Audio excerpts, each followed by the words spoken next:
Hello everyone. In today's video, we will discuss about how we can try to use open files in order to get advantages in the position and the use of outposts as well. We're going to discuss a game. Based on the game, we will try to learn some ideas related to open files and outposts. Okay. The game starts with 1d4. Black plays knight to f6. White plays knight to f3. e6, and then here white chooses to play the move bishop to g5. At the very opening itself, creating a pin towards it, it's kind of a Trampowski attack out of the opening. And black plays the move pawn to d5. White goes for the move e3. b6, knight b d2, bishop b7, and already white is going for a little bit aggressive approach with the move knight to e5. White is trying to cement the knight on e5. The basic plan is if black were to ever challenge it, white will try to play something like f4, trying to give additional support to it. So if they ever take, they will take it with f pawn and then try to make use of the pin. So this is a basic plan. But in the game, after knight to e5, black plays the move bishop to e7, just continuing the normal development, and white goes for the move bishop to d3. So at this position, black plays an important move, which is knight b d7, sorry, not knight f d7. So the main point of knight f d7 is they are right now waiting for white to react. Black is basically offering an exchange of bishops, and the main thing is black is not ready to castle yet. Castling, even though is objectively a very okay-ish move, it's not like something immediately losing, but practically it kind of gives a lot of problems for black, because white can already sort of try to bring the queen to f3 and try to go for some queen h3 plans, trying to put some pressure on h7 square. And there are also some sort of h4 g4 attacking plans are also in the air. So black right now don't want to commit castling at the very early. So black plays knight f d7, trying to exchange one of the attacking pieces in the position. And here white decides to keep the bishops in the game by playing bishop to f4. And black plays bishop d6, again trying to add more attack to the knight. And white goes for the move knight df3. And again, there is one specific variation here I want to mention. In this sort of position, most of the time the beginner to intermediate level players, there is this typical blunder or like typical mistake they make in such positions. They want to try to kick out the knight, so they sort of play the move f6 immediately, trying to take out this knight from here. They will think, okay, like the knight has to move back. Now I'm able to remove the good outpost. But the problem with the premature f6 moves are the king is still in the center, so there is all sort of queen h5 checks or in the air. So right now, after queen h5, black is literally lost in the position, because if they play king f8, there is a mate in one. They play something like g6, there is bishop takes g6. After hg6, queen g6, queen f7, that will be a checkmate by force. Even let's say after bishop g6, if the king were to try to run away, bishop h6, king g8, bishop f7 will be also another checkmate. So these are some sort of little traps black needs to avoid, or little tricks black needs to be more careful. So based on that regard, in the game, black played bishop d6. Black did not go for f6.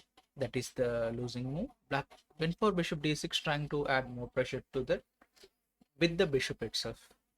So now white played the move knight f3, and now black commits the move f6. Okay, that is an important difference in this position. Just because white played knight f3, after f6, the queen cannot go into the attack. So this little detail, black finds it and then makes use of it. So now white went on to trade the knight, and after queen takes d7, the reason is if knight takes d7, bishop takes d6, c d6, black will get the double pawns. It's not too bad, but like black maybe like does not want to get double pawns, so they just took with the queen to avoid this, because if after takes, queen can take back if they decide to take it. But at this moment, white decides to go for castling, basically saying if you take my bishop, I'm going to take it back with the pawn. I'm okay with getting the double pawns. Black took, white took back, and the main thing of achieving this double pawn, what it kind of gives white in this situation is, again, double pawns in the end games, they are pretty weak, but we haven't reached the stage of end game right now. The good thing about getting that double pawn is, one, if the f6 pawn ever were to move, we will get a potential outpost on e5, which will be, the knight could go to e5, which would be, let's say, immovable. So and the other main thing is we get to have the semi-open file. So using this file, later white can try to go and target the pawns on e6 by just like trying to get the major pieces on the one same file. In closed positions, more often what we need to try to get is the targets. So white already got the target, which is the pawn on e6. Now we will see how the game progressed. So black went for castle, white played c3, and in this position, black decided to just play queen d6, adding more attack to the pawn. There is a very typical plan which often black does, which is activating, or let us say exchanging one of their bad piece to the good piece of white. Basically, playing this bishop to a6 move would help them force the exchange of these bishops, even though it kind of commits the knight in a little bit awkward position. Later, the knight can actually get back into the game by getting back to b8 itself and coming to c6, going for some potential e5 pawn breaks. And also the other sort of plans is they can try to also play something like c5, knight c7, trying to maneuver the knight in that sort of way, or just like c5, c4, b5, b4, trying to expand in the queen side. These sort of plans black can try to do in the long term. The one main thing which happens is this bishop is kind of, they are able to get rid of it without kind of worrying too much about it. So this forces the exchange, because like even if white decides to ignore it, play rook e1, black can literally take and then go for the same plan as we have discussed before. The main thing is it's kind of extraying the rook also in the return. So the bishop to c2 is right now not possible. They cannot avoid it. So this is a very typical idea, but black did not use it in the game. You guys can, like, if you in your games, if you want to use the typical plans, you can try to make use of it. So now black played queen d6 in order to attack the pawn. White just simply defended it, and then knight d7, white plays queen to c2, targeting the h7 pawn, and here black played the move h6. And again, by playing h6, there are a lot of weak squares around the king that has been created right now. But right now, white started to go after the weak pawn, which is on e6.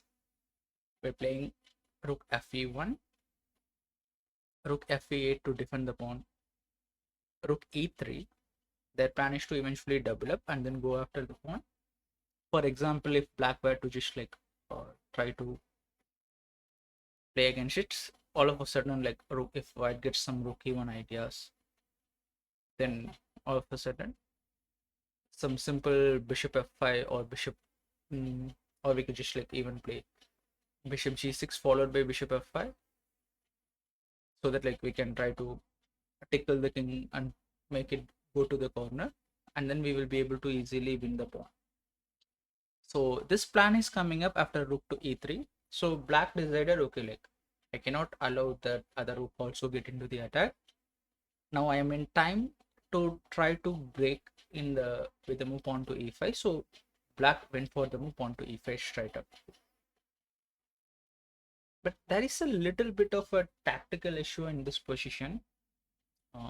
So white sort of tried to capitalize it by playing the move bishop to h7, attacking the king.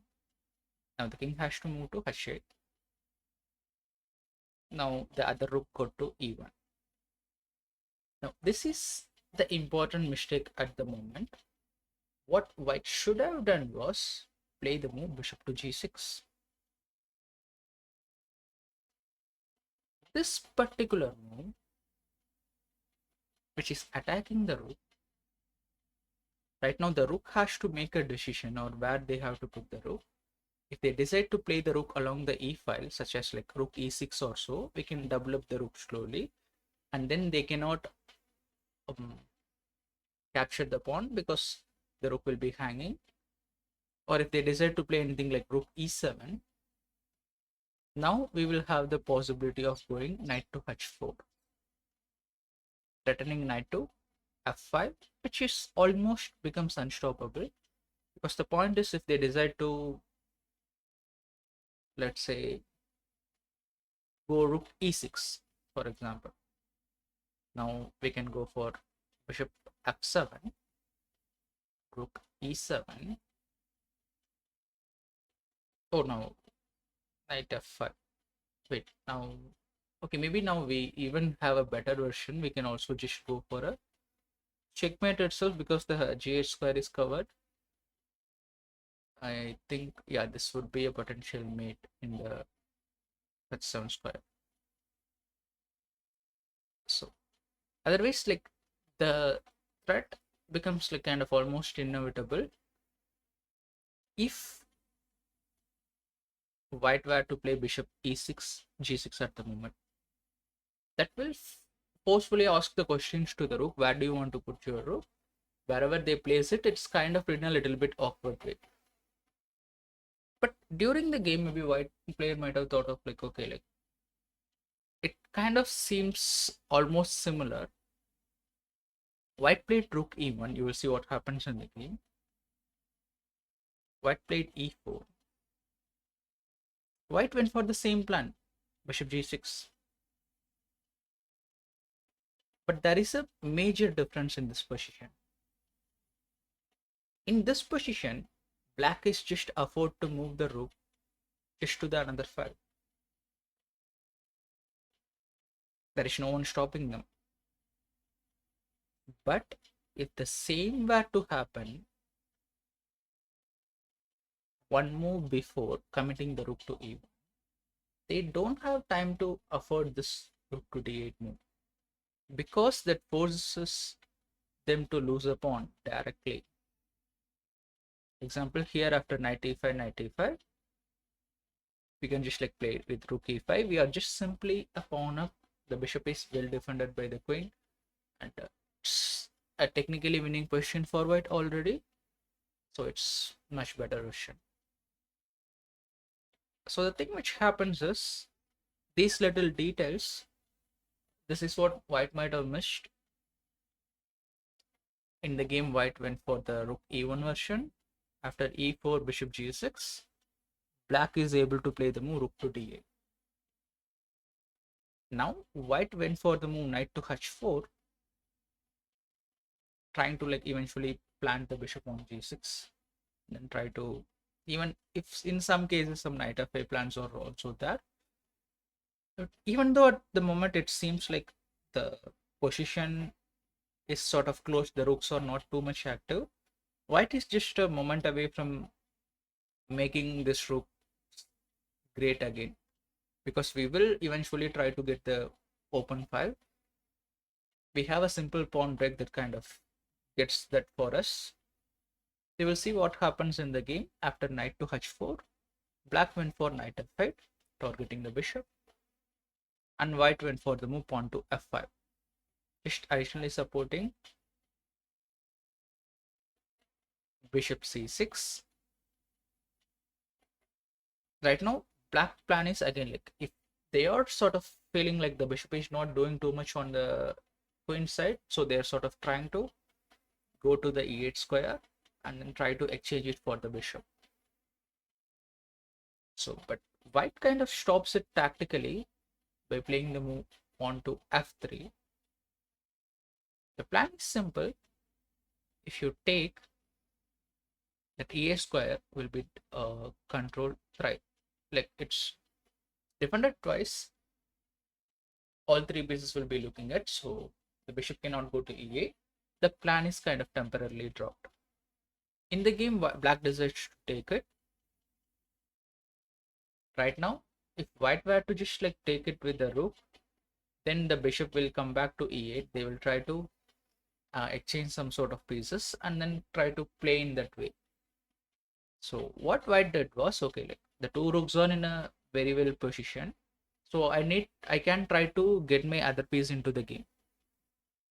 So white went with the move queen to f2, just bringing the queen to try to go to the f3 square, and then eventually try to slowly go for the king side and look for a potential attack. And the one another major thing it kind of gave white is the full control over the open file. As we have seen when we started the video, as I have mentioned, this is about like how one can control the open file. White just like demonstrate in a perfect clear way. Right now, even though there are squares, all the squares literally like are covered by white, that is like at the moment they cannot like bring the any pieces to that side.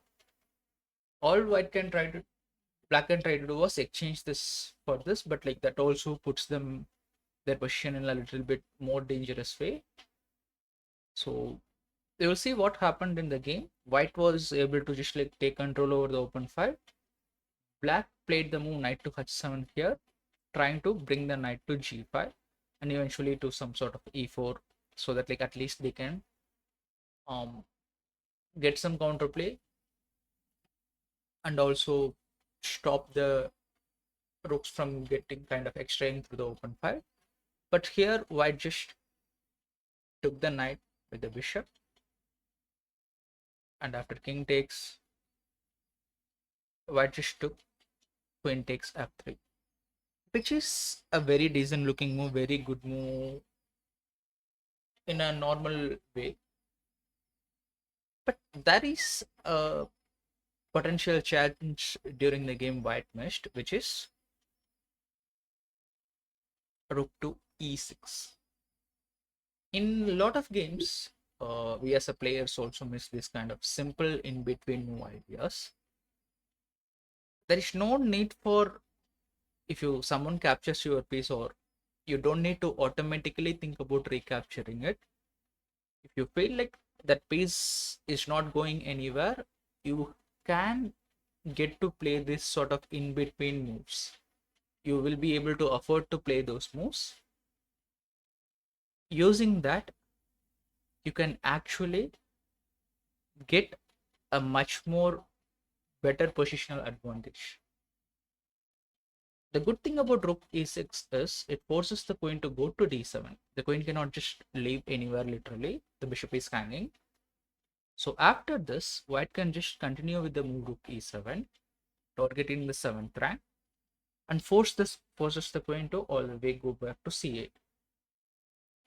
Again, if they decide to go back, then all of a sudden the queen is literally getting trapped in the center of the board. So it's not good for them. So the queen has to go back, and that is a beautiful sacrifice line. So right now you guys can like try to pause the video and see if you can find out this beautiful line which finishes the game instantly. It's kind of a forced checkmate in if black cooperates, it will be like forced checkmate.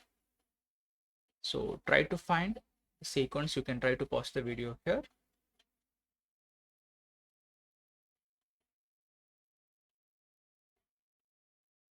Okay, now I'm going to reveal what white had in this position. White can actually play this move, rook takes g7.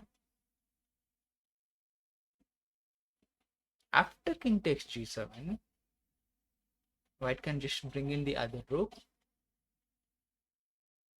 Now, wherever the king goes, for example, if it goes to f8, we can play this simple plan of knight to g6, followed by queen f3, queen g4. This simple plan is like much more effective, that they could not stop us from achieving it. Because after king g8, queen f3, we slowly want to go there in the next move. But the problem here is they cannot stop it. They are not in the time. Even if the black challenges this, we just like go queen g4, threat is knight e5, and then followed by queen g7. If they decide to take, we will be able to win the queen, and this is a completely objectively winning endgame, which white can try to convert. So this sort of rook takes e7 sacrifice was there, rook takes g7 followed by rook e7. These ideas were there, but even though if you are not able to like during the game find all these like tactical finish offs, it's better at least if you are able to see until like rook e7, queen c8. At least at this point, even if white continues with the move like queen f3, the rook is much better placed than what happened in the game. Because in the game, after king h7, without going for this rook e6 rook e7 idea, white just like simply took the pawn, which seems very natural. By the way, there is nothing too much wrong in it, but they just like missed an opportunity where they could have gotten some better position. Now black is able to just play the move rook e8, try to go ask for a more exchange, and again what in the position what white done was going to h5.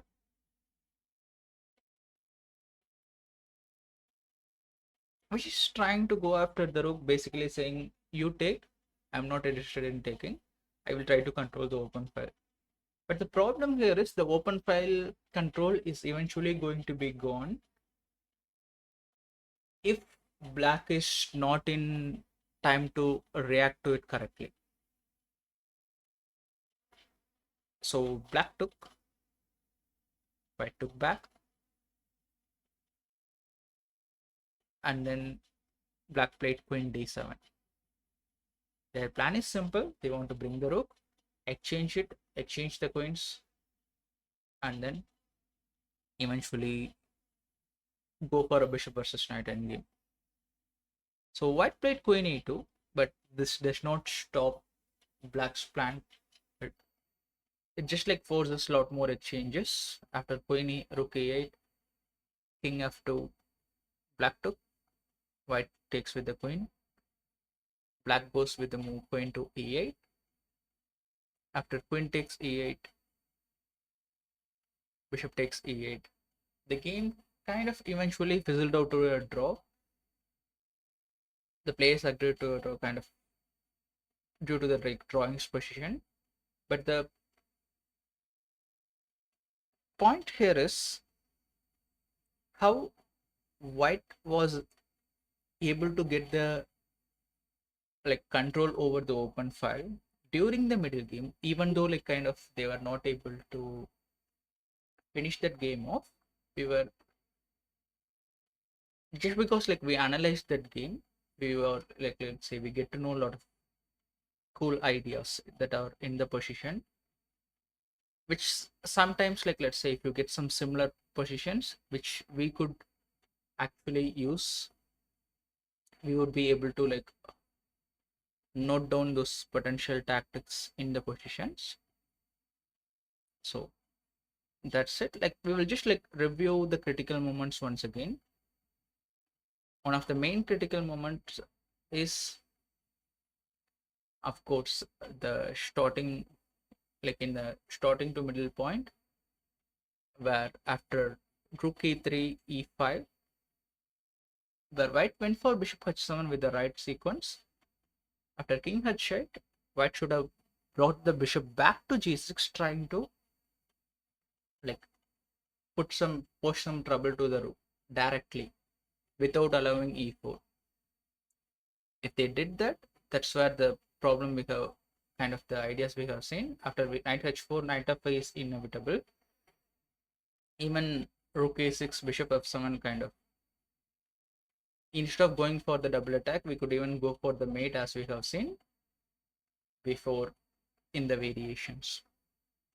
So this sort of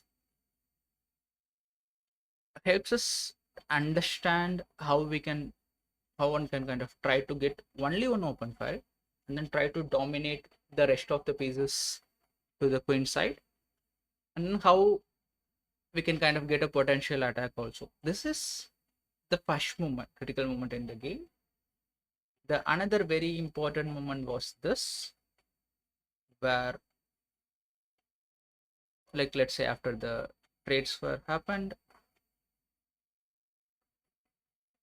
at this point, instead of taking back, white would just like went for rook a6 followed by rook e7. Even if white does not find the like rook takes g7 knockout blow, white would be in a much better position with the rooks getting infiltrated in the 7th rank. So after that, there were not too many chances. There was, I think, like one critical moment at this point where there is knight to g6 was there. After rook e8, this is a very nice little sequence. Okay, here try to you guys can like try to find pause the video and find what is the good move for white here. It's a very nice little classy move which kind of keeps a good amount of advantage for white.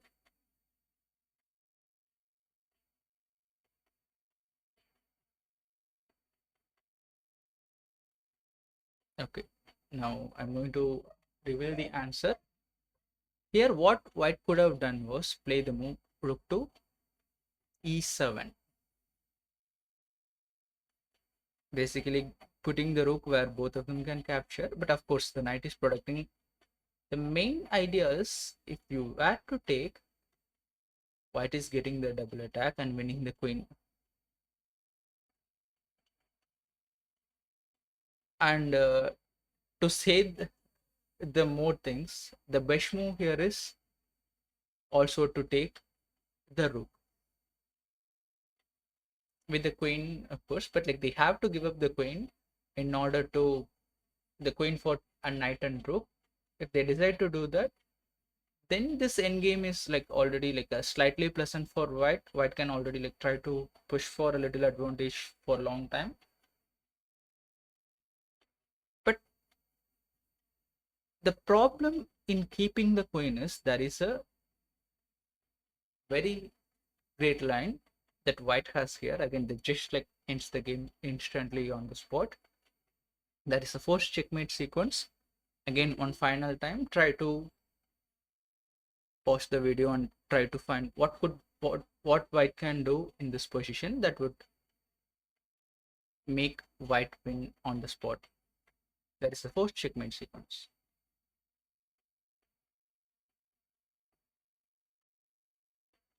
Okay. So now this is the time for the answer. White could just play the move knight to f8.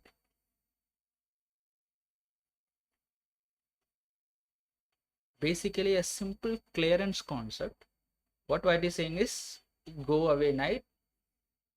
This g6 square is for the queen. So they are sacrificing it. So the queen gets in and then they get checkmated. Even if they decide not to take it, move the king to, let's say, g8, we get checkmate to even h8. Yeah, queen g6, threatening both checkmates. They will be able to stop only one. Whatever they stop, we get the other checkmate. So this was a final little variation that could have happened in the game, but the game, of course, like white did not capitalize the question. Again, like these are little subtle tactics, and the game eventually kind of ended in a draw. But we were able to like learn a lot of things just going through the variation and analyzing in the details. So I hope this kind of gave you some good idea about how we can try to create one open file, try to go after one weakness in a position, and how we can make use of it. Try to, like, let's say, review the video, or like, let's say, replay the video if you want to like go through the critical moments one more time. I will see you guys in the other topic in another videos. Take care. Bye.